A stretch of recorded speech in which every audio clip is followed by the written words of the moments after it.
కుండలు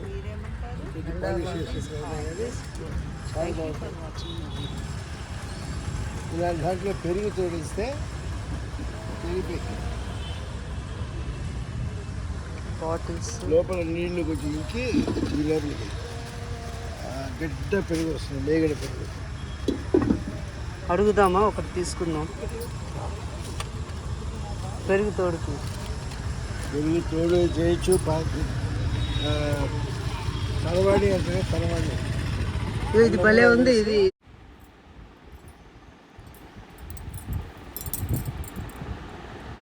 ఇది చాలా చాలా ట్రెడిషనల్గా ఉన్నాయి. అది కాస్ట్ కనుక్కొని ఒకటి తీసుకుందాం. బాగున్నాయి.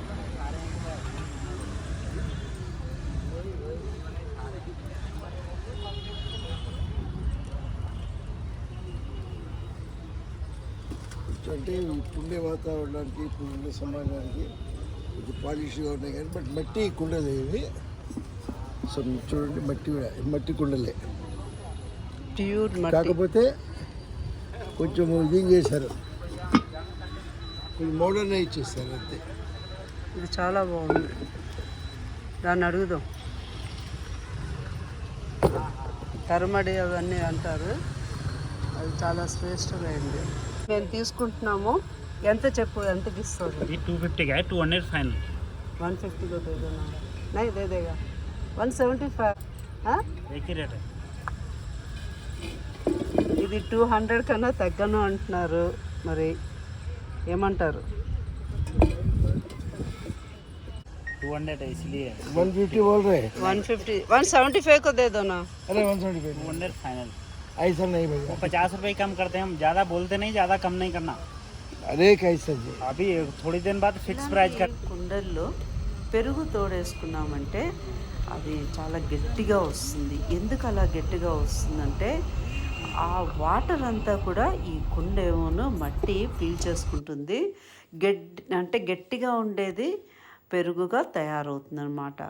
అలాగా చల్లగా కూడా ఉంటుంది, ఫ్రిడ్జ్లో పెట్టినట్టుగా. టేస్ట్ కూడా అస్సలు మారదు. వీళ్ళు కాస్ట్ అయితే ఎక్కువ చెప్తున్నారు.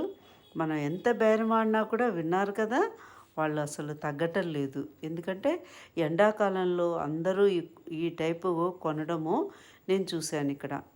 ఇలా వెడల్పుగా ఉండే కుండలు కానీ, చిన్నవి కానీ చాలా బాగుంటాయి.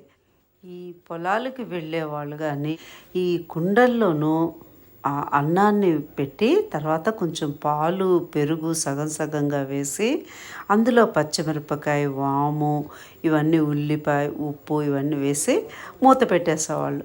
పొద్దున్న కల్లా అది చాలా టేస్ట్గా తయారయ్యేది, గట్టిగా, చాలా రుచిగా కూడా ఉండేది, కడుపు నిండా చల్లగా ఉండేది, బాగుండేది.